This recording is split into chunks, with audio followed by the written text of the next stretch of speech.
ನಮಸ್ಕಾರ ಸ್ನೇಹಿತರೆ. ಓ ಮೈ ಗಾಡ್, ಏನಪ್ಪ ಅದು ಜಾನ್ಸಿಗೆ ಬಿಗ್ ಟಾಸ್ಕ್. ಹಾಗಿದ್ರೆ ಆಕೆ ಅಡುಗೆ ಮಾಡೋದ್ರಲ್ಲಿ ಯಶಸ್ವಿ ಆಗ್ತಾಳ, ಮನೆಯವ್ರು ಎಲ್ರಿಗೂ ಕೂಡ ರುಚಿ ಶುಚಿಯಾದ ಊಟವನ್ನು ಬಡಿಸ್ಬಿಡ್ತಾಳ.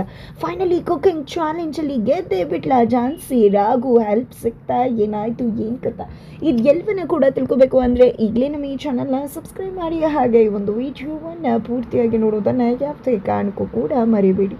ಇಲ್ಲಿ ಪಾಪ ಜಾನ್ಸಿಗೆ ದೊಡ್ಡ ಟಾಸ್ಕೇ ಸಿಕ್ಬಿಡದೆ, ಕುಕ್ಕಿಂಗ್ ಚಾಲೆಂಜ್. ಹಾಗಾದರೆ ಈ ಒಂದು ಕುಕ್ಕಿಂಗ್ ಚಾಲೆಂಜಲ್ಲಿ ನಾನು ಗೆಲ್ತೀನಿ, ನಾನು ಮಾಡೇ ಮಾಡ್ತೀನಿ, ನಂಗೆಲ್ಲ ಬರುತ್ತೆ ಅಂತ ಹೇಳಿದ್ದೆ. ಅಡುಗೆ ಮನೆಗೆ ಹೋಗಿ ನಿಂತ್ಕೊಂಡ್ಬಿಟ್ಲು. ಆದರೆ ಏನು ಮಾಡಬೇಕು ಅಂತ ಗೊತ್ತಾಗ್ತಿಲ್ಲ. ಸಂಗೀತ ಬಂದದೆ, ಅದಕ್ಕೆ ಏನು ಮಾಡ್ತಿದ್ರ ಅಂತ ಕೇಳ್ತಿದ್ರೆ ಏನು ಮಾಡಲಿ, ನನಗೆ ಅಡುಗೆನೇ ಮಾಡೋಕ್ಕೆ ಬರಲ್ಲ, ನೀನು ಹೆಲ್ಪ್ ಮಾಡ್ತೀಯ ಅಂದಾಗ ಏನೋ ಹೇಳ್ಬೋದು, ಆದರೆ ಸಹಾಯ ಕೂಡ ಮಾಡಬಾರ್ದು ಅಂತ ಅಜ್ಜಿ ಹೇಳಿದ್ದಾರೆ. ಇದನ್ನು ನಿಮ್ಮನ್ನು ಮನೆಯಿಂದ ಓಡಿಸೋದಕ್ಕೆ ಮಾಡ್ತಿರೋ ಪ್ಲಾನ್, ನೀವು ಇದರಲ್ಲಿ ಸಕ್ಸಸ್ ಆಗಲೇಬೇಕು, ಇಲ್ಲ ಅಂದರೆ ಖಂಡಿತ ಅವ್ರು ತಮ್ಮ ಪ್ಲ್ಯಾನನ್ನು ಎಕ್ಸಿಕ್ಯೂಟ್ ಮಾಡಿಬಿಡ್ತಾರೆ. ಅದಕ್ಕೆ ಬ್ಲೂಟೂತ್ ಇಟ್ಕೊಂಡು ಏನೋ ಹೆಲ್ಪ್ ಮಾಡ್ಬೋದು, ಬಟ್ ನೀವು ಯೂಟ್ಯೂಬ್ ನೋಡಿಕೊಂಡೆ ಎಲ್ಲ ಮಾಡಬೇಕಾಗತ್ತೆ ಅಂತ ಹೇಳ್ತಿದ್ರೆ ಅಷ್ಟರಲ್ಲಿ ಅಲ್ಲಿಗೆ ಪಲ್ಲವಿ ಬರ್ತಾಳೆ. ಪಲ್ಲವಿ ಬಂದಿದ್ದೆ, ಏನು ಮಾಡ್ತಿದ್ಯಾ ನೀನು, ಇಲ್ಲಿಂದ ಹೋಗು ಅಂತಿದ್ರೆ ಮೆನು ಕೇಳ್ತಿದ್ರು ಏನು ಅಂತ, ಅದನ್ನು ಹೇಳೋಕೆ ಬಂದೆ ಅಂದಾಗ ನಾನು ಹೇಳ್ತೀನಿ ನೀನು ಹೊರಡು ಅಂತ ಹೇಳಿ ಕಳಿಸಿ, ನೀನು ಇವತ್ತು ಪಾಯಸ, ಅನ್ನ, ಸಾಂಬಾರು ಎಲ್ಲವನ್ನ ಕೂಡ ಮಾಡಬೇಕು, ಪಲ್ಯ ಆಗಲಿ ಅಂತ ಎಲ್ಲವನ್ನ ಕೂಡ ಹೇಳ್ತಾರೆ. ಇದನ್ನೆಲ್ಲ ನೆನಪಿಟ್ಕೊಳ್ಳೋದೇ ಕಷ್ಟ ಅಂಥದ್ರಲ್ಲಿ ಮಾಡಬೇಕಾ ಅಂತಂದರೆ, ಯಾಕೆ ನಿಂಗೆ ಮಾಡೋಕ್ಕೆ ಬರಲ್ವಾ ಅಂತ ಕೇಳ್ತಿದ್ದಾರೆ. ಇಲ್ಲ ನಂಗೆ ಮಾಡೋಕ್ಕೆ ಬರುತ್ತೆ ಅಂದಾಗ ಮುದ್ದೆ ತುಂಬ ಚೆನ್ನಾಗಿ ಮಾಡಬೇಕು, ಆಯಿತಾ ತಗೋ ಮೆನುನ ಅಂತ ಹೇಳಿ ಮೆನು ಲಿಸ್ಟನ್ನ ಕೊಟ್ಟು ಪಲ್ಲವಿ ಹೋಗ್ತಾಳೆ. ಮನೆಯವರು ಎಲ್ಲರೂ ಕೂಡ ಇವಳು ಏನು ಮಾಡ್ತಾಳು ಅಂತ ಅನ್ಕೋತಿರ್ತಾರೆ. ಖಂಡಿತವಾಗ್ಲೂ ಈ ಚಾಲೆಂಜಲ್ಲಿ ಗೆಲ್ಲೋದು ತುಂಬಾ ಕಷ್ಟ. ಯಾಕಂದರೆ ಅಡುಗೆ ಮಾಡೋದು ಕಸ ಗುಡಿಸಿದಷ್ಟು, ರಂಗೋಲಿ ಹಾಕಿದಷ್ಟು ಸ್ವಲ್ಪದ ಟಾಸ್ಕ್ ಅಲ್ಲ ಅಂತ ಹೇಳಿ ಎಲ್ಲರೂ ಕೂಡ ಮಾತನಾಡ್ಕೋತಾರೆ.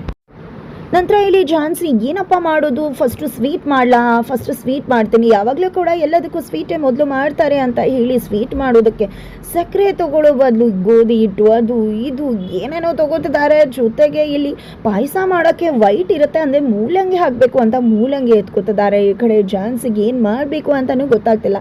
ತದನಂತರ ಎಲ್ಲತ್ರ ಕೂಡ ಬಂದಿದ್ದೆ, ಮುದ್ದೆ ಮಾಡೋದಕ್ಕೆ ಎಷ್ಟೊತ್ತು ಹಿಟ್ಟು ಕಳಿಸ್ಬೇಕು ಅಂತ ಕೇಳ್ತಿದ್ದಾರೆ. ಜೊತೆಗೆ ಎಷ್ಟು kg ಎಣ್ಣೆ ಸುರಿಬೇಕು ಲೀಟರ್ ಅಂತ ಕೇಳ್ತಿದ್ದಾರೆ, ಎಷ್ಟು ಗ್ರಾಮ್ ಎಷ್ಟು kg ಸಾಸಿವೆ ಹಾಕಬೇಕು ಅಂತ ಕೇಳ್ತಿದ್ದಾರೆ.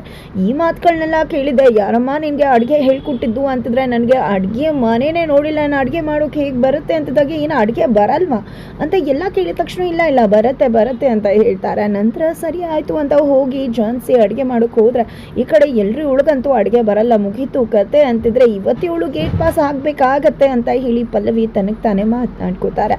ತದನಂತರ ಈ ಕಡೆ ಜಾನ್ಸಿಗೆ ಏನಪ್ಪ ಮಾಡೋದು ಅಂತ ಅನ್ಕೋತಿದ್ದಾಗೆ ತನ್ನ ರಾಯ್ ಹಾಗೆ ತನ್ನ ಮನೆ ಕೆಲಸದವರು ನೆನಪಾಗ್ಬಿಡ್ತಾರೆ. ಹಾಗಾಗಿ ತಮ್ಮ ಮನೇಲಿ ಅಡುಗೆ ಮಾಡೋರಿಗೆ ಕಾಲ್ ಮಾಡಿದ್ದೆ, ಇಲ್ಲಿ ಹೇಗೆ ಎಂತೂ ಎಲ್ಲವನ್ನ ಕೂಡ ಕೇಳ್ಕೊಂಡು ಮಾಡ್ತಿದ್ದಾಳೆ. ಕೇಳಿ ಮಾಡೋಷ್ಟರಲ್ಲಿ ಸಾಕಾಗಿ ಹೋಗುತ್ತೆ. ತದನಂತರ ಇಲ್ಲಿ ರಾಯ್ ಹತ್ರ ಏನು ಮಾಡೋದು ಅಂತದಾಗೆ ಎಲ್ಲ ಐಟಮ್ನ ನಾನು ತೊಗೊಂಡು ಬಂದ್ಬಿಡ್ತೀನಿ, ಅದನ್ನು ಕೊಟ್ಬಿಡಿ ಮೇಡಮ್, ಮಾಡಿದೆ ಅಂತ ನೀವೇ ಹೇಳಿಬಿಡಿ ಅಂದಾಗ ನಿನಗೋಸ್ಕರನೇ ಕಾಯ್ತಿರ್ತೀನಿ ಅಂತ ಜಾನ್ಸಿ ಹೇಳ್ತಿದ್ದಾರೆ. ಫೈನಲಿ ಹೋಟೆಲ್ನಿಂದ ತರಿಸೋಕೆ ರೆಡಿ ಆಗಿದ್ರೆ ಆ ಕಡೆ ರಾಘು ತನ್ನ ಫ್ರೆಂಡ್ ಹತ್ರ ಖಂಡಿತವಾಗ್ಲೂ ಇವತ್ತು ಜಾನ್ಸಿ ಮೇಡಮ್ ಮನೆಯಿಂದ ಹೋಗೋದು ಶತಸಿದ್ಧ ಅಂತ ಹೇಳ್ತಿದ್ದಾರೆ. ಈ ನಾಟಕ ಎಲ್ಲ ನನ್ನ ಹತ್ರ ಆಡಬೇಡ, ಮೊದಲೆಲ್ಲ ಹೇಗೆ ಮಾತಾಡ್ತಿದ್ದ, ಈಗ ಫಿಲ್ಟರ್ ಹಾಕೊಂಡು ಮಾತಾಡ್ತೀಯ. ಜಾನ್ಸಿ ಮೇಡಮ್ ಹೊರಗಡೆ ಹೋಗಬಾರ್ದು ಅಂತ ನಿನ್ನಿಂದ ಏನಾಗಬೇಕೋ ಎಲ್ಲ ಹೆಲ್ಪ್ನ ಮಾಡಿಕೊಂಡು ನನ್ನ ಹತ್ರ ಈ ರೀತಿ ನಡ್ಕೋತಿದ್ಯಾ ಅಂತ ತರುಣ್ ಹೇಳ್ತಿದ್ದಾರೆ. ಅತ್ತ ಕಡೆ ಸಂಪತ್ ಕುಮಾರ್ ಅವರು ಅನಿತಾ ಮನೆಗೆ ಕಾಲ್ ಮಾಡಿ ಅನಿತಾ ಮನೆ ಮದುವೆ ನಿಂತು ಹೋಗಿದ್ರ ಬಗ್ಗೆ ಮಾತನಾಡ್ತಾರೆ. ಇದರಿಂದಾಗಿ ಅವ್ರ ಮನೆಯವ್ರಿಗೆ ಗೊತ್ತಾಗುತ್ತೆ ಸಂಪತ್ ಕುಮಾರ್ ಅವ್ರಿಗೆ ಯಾವುದೇ ವಿಷಯ ಕೂಡ ಗೊತ್ತಿಲ್ಲ ಅಂತ. ಹಾಗಾಗಿ 6 ದಿನ ಕಳೆದ ಮೇಲೆ ಜಾನ್ಸಿ ಮನೆಯಿಂದ ಹೋಗಿಲ್ಲ ಅಂದರೆ ಜಾನ್ಸಿ ಮಾಡ್ತಿರೋ ನಾಟಕನ, ಅವರ ಒಂದು ಕಾಂಟ್ರಾಕ್ಟ್ ಮ್ಯಾರೇಜ್ ಸತ್ಯನ ಹೋಗಿದ್ದೆ ಸಂಪತ್ ಕುಮಾರ್ ಅವ್ರಿಗೆ ಹೇಳಬೇಕು ಅಂತ ಡಿಸೈಡ್ ಮಾಡ್ಕೋತಾರೆ. ಹಾಗಿದ್ರೆ ಇಲ್ಲಿ ಹೋಟೆಲ್ನಿಂದ ಜಾನ್ಸಿ ಊಟ ತರಿಸ್ತಿದ್ದಾಳೆ. ಹಾಗಿದ್ರೆ ಊಟ ಮಾಡಿದ ಎಲ್ಲರೂ ಕೂಡ ಜಾನ್ಸಿಗೆ ಶುಭಾಶಿರಿ ಕೊಡಬೇಕಾಗುತ್ತೆ. ಇದರ ನಡುವೆ ಇಲ್ಲಿ ಜಾನ್ಸಿ ಮಾಡಿರೋ ಕಿತ್ತಾಪತಿ ಎಲ್ಲರೂ ಕೂಡ ಗೊತ್ತಾಗ್ಬಿಡುತ್ತಾ ಮನೆಯವ್ರಿಗೆ. ಈ ದಿನಾನೇ ಮನೆಯಿಂದ ಹೊರಗಡೆ ಹಾಕ್ಬಿಡ್ತಾರೆ ಜಾನ್ಸಿನ. ಏನಾಗುತ್ತೆ ಏನು ಕತೆ, ಇದು ಎಲ್ಲವನ್ನೂ ಕೂಡ ತಿಳ್ಕೊಬೇಕು ಅಂದರೆ ಮುಂದಿನ ವಿಡಿಯೋಗೆ ವೇಟ್ ಮಾಡೋದನ್ನು